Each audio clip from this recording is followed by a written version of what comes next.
Joe Rogan just went live reacting to the chaos that unfolded between Paddy Pimblett and Justin Gaethje, and the MMA world is still reeling. Nobody expected the fight to unfold like this. Every moment was unpredictable, raw, and completely unforgettable. Oh! Oh! Oh! Pimblett's standing up like a fucking Christmas tree. Shoot, you fucking Oh, good lord. There we go! There we go! Justin can fight this all day. He can do this all day long. He'll do the jab, he'll come behind it, get close, and then he's gonna get you close to the octagon. He's gonna start fighting you with his hands. He's gonna hit you with the right hand. That's what he does. And he's pulling away. For somebody with good grappling, it's like, go underneath, shoot a takedown. He's trying to fight a bull that you don't have the power to beat the bull. And all Paddy has to do is go to his back and he's good. Go around him, Justin. Just go around him. Yeah, Justin Gaethje won that. I think Paddy Pimblett did not follow the corner's game plan. Not gonna lie, he hit me with a body shot in that first round. He hit me right in the solar plexus and it got me, you know what I mean? That was why I thought I was winning the first round up to that point. I'll be back better. It's as simple as that. Because I haven't seen the last of me. Dana, I remember when Paddy first arrived in the UFC, you were saying stuff like, well, his entrance is good and it's all well and good to get the fans, but he needs to be able to fight. Obviously, we've seen him have great wins before, but to show you the durability he had in that fight tonight, do you feel like even though he lost, he could be considered one of the best in that division moving forward? No doubt about it. I mean, he was the favorite tonight. I think that's what every other one, he's the underdog and everybody thinks he's going to lose. Tonight he's the favorite. I don't think that his game plan was the greatest. Obviously, tonight he showed he is tough, he is durable, and almost I mean, especially against Gaethje. And you're eating those punches from him. You know, it's one thing to say, listen, I'm going to come out. I know I believe in my durability. I believe in my chin, and I'm going to go toe-to-toe with this guy. But when it starts to not work, at some point you got to say, you know what? It's the third round. I got 2 rounds left. I might want to try to take him down and submit him here. From the very first bell, it was obvious Paddy came to do one thing: test himself and see if he could withstand the relentless storm that is Justin Gaethje. And to his credit, he held his ground far longer than anyone expected. Gaethje pressed forward nonstop, throwing with intent, chopping at the legs, tearing at the body, and daring Paddy to stay standing in front of him every second of the fight. I mean, this fight was unreal between Gaethje and Pimblett, man. As we await the decision, it's worth it to go over the numbers in this one. Total strikes, 219 to 177 for Justin. And then we'll talk about round by round, 178 to 169 in significant strikes for Justin. So, I mean, you're talking about 9 significant strike difference in a high-paced fight. But the head strikes, that's the key. 148 to 97 for Justin. So even though the significant strikes were close, Justin was landing, 148 head strikes, and Paddy kept standing and going back, coming back. It's crazy. Justin, 3 takedowns, 555 of control. On paper, Justin won this fight. But Paddy did lead in 2 of the 5 rounds. Round 3 and round 5. Then round 1 was 36 to 35. So if I had to guess, I'm going to say it's 3 rounds to 2 for Justin Gaethje. That's what it seems like. 3 rounds to 2 for Justin Gaethje. And this is one of the most epic fights you'll ever see. The lightweight division never lets down. What an epic fight. Even if Paddy loses, his stock still goes through the roof. Because this is a guy, most guys would have laid down in round 2. Here we go. This is tense. Here we go.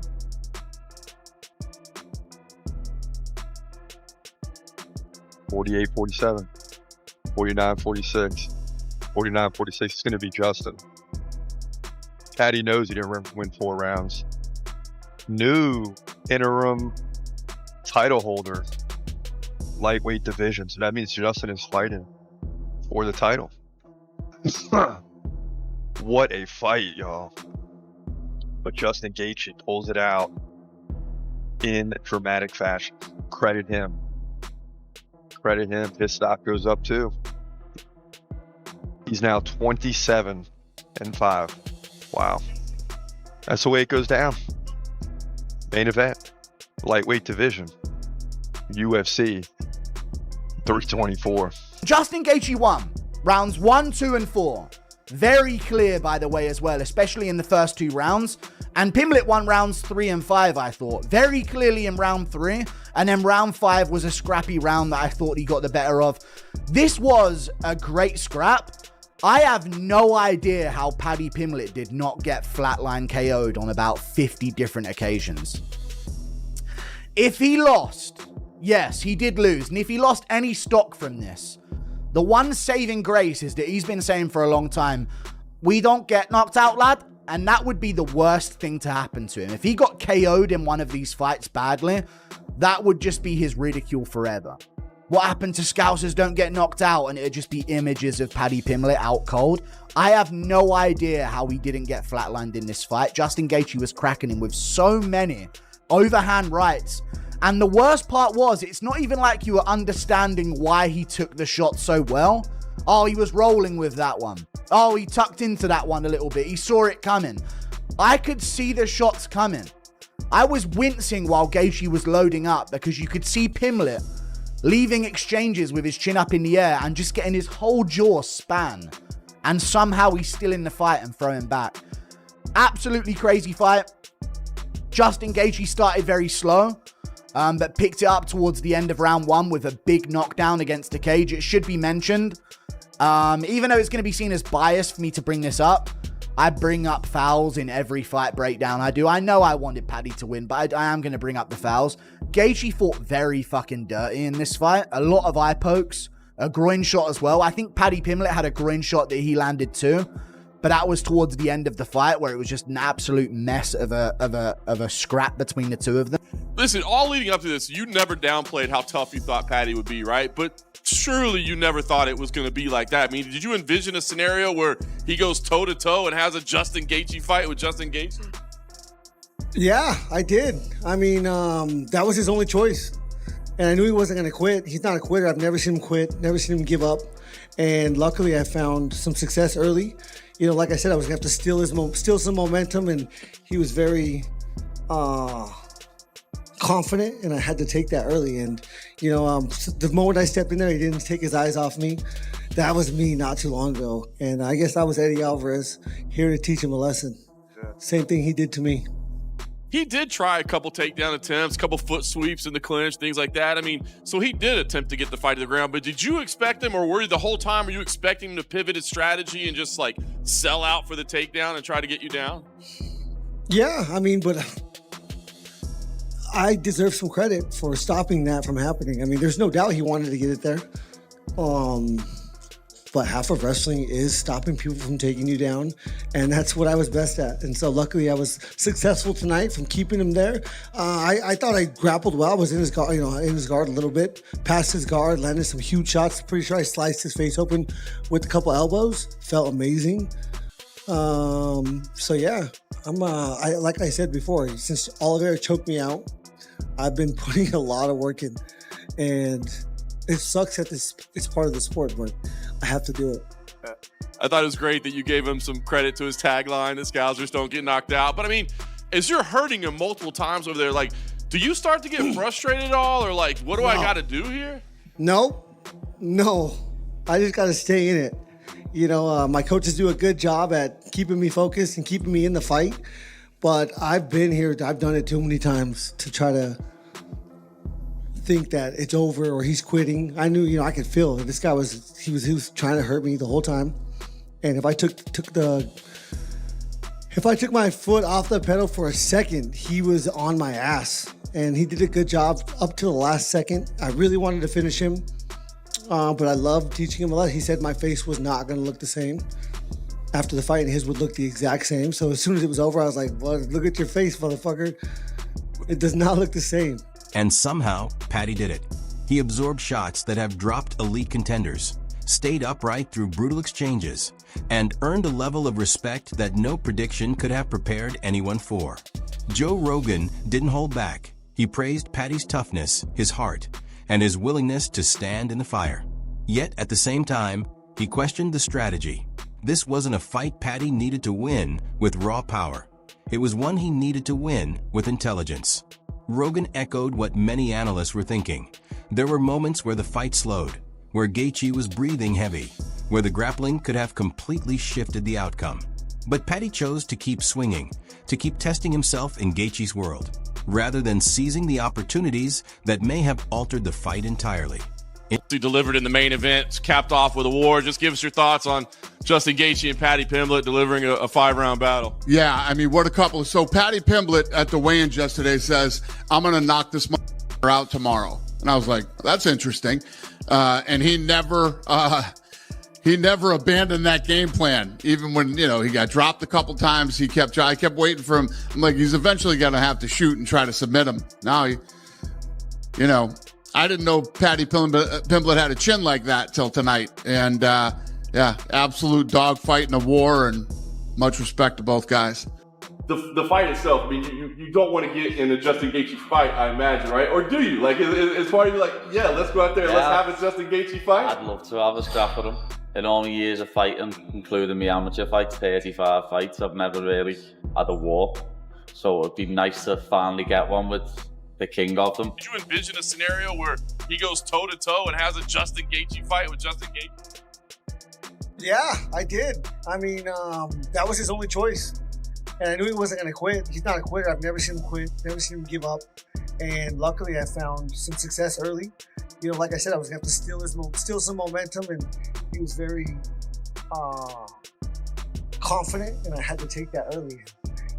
Just the moment I stepped in there, he didn't take his eyes off me. That was me not too long ago. And I guess that was Eddie Alvarez here to teach him a lesson. But Gaethje landed some really, really bad eye pokes on him. But it doesn't matter, because the result is the result. Pimblett gets beaten over 5 rounds. At one point in the third, and we can go through this bit by bit, round 1 through round 5. Round 1, I thought, hold on a second. Gaethje looks odd. Like, Gaethje looks off in round 1. That was my whole thought process in round 1. Like, Pimblett's actually going to do this. He's landing shots. He's landing uppercuts and knees up the middle. How is Gaethje not wobbled by any of these shots? Gaethje's chin is absolutely insane as well. That needs to be mentioned too. Pimblett was landing body kicks, knees to the body, low kicks. Wasn't shooting any takedowns. Because I picked the mixed martial artist to win. So he was just duking it out with Gaethje in round 1 and 2. Low kicks, body kicks, head kicks out of nowhere, uppercuts, hooks. He was landing good shots on Gaethje. And Gaethje just at one point said, it's nothing, like that to him, and was just eating these shots. And then when Gaethje got going after the eye poke that he landed on Pimblett, which was pretty bad, and I was thinking, oh my God, no. Tom Aspinall, now Pimblett. 2 English fighters in title fights, and we're going to go out like this. But he continues the fight. It wasn't that bad. You could see his eyes were wide open the entire time. And he gets back into it, and he gets badly hurt with a punch. It might have been before the eye poke in the first round, but the one in the second round was really bad, and that's the more egregious one.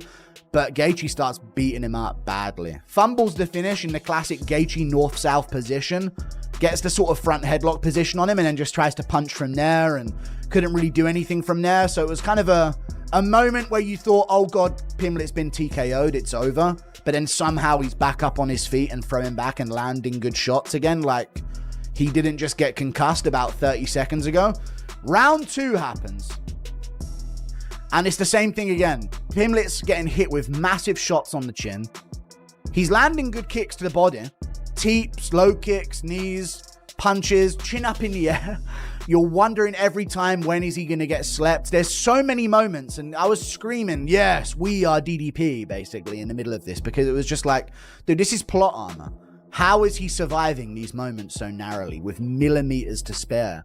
Gaethje swinging these overhooks. And it's not even like Pimblett was landing and then weaving and then, like coolly slipping out of the way of these shots. He was just there to be hit, but in such an awkward way that the shots were just whizzing past his head and face on so many occasions. I really thought this is it, that he has been chosen to win this. It's all going his way, even though he's getting beaten up. And then he gets thumbed in the eye in round 2. No, I love it. This guy, I love everything he's been saying. He's definitely sounds overconfident. He's out here disrespecting legends like Dustin Poirier. I'm going to dog walk this English on Saturday. Watch. Well, Dustin's never got a nice word to say about me, lad.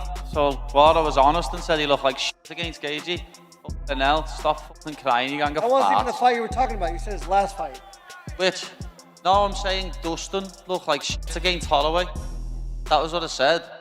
You would also look like shit against Holloway. Well, we'll see. Once I beat you, I could end up fighting him. Well, you won't be fighting him. And that's where Dana White reportedly had a problem. He didn't question Paddy's heart or toughness, far from it, but he took issue with the game plan. From a UFC's perspective, Paddy held a clear stylistic advantage on the ground, yet he chose to play into Gaethje's strengths instead.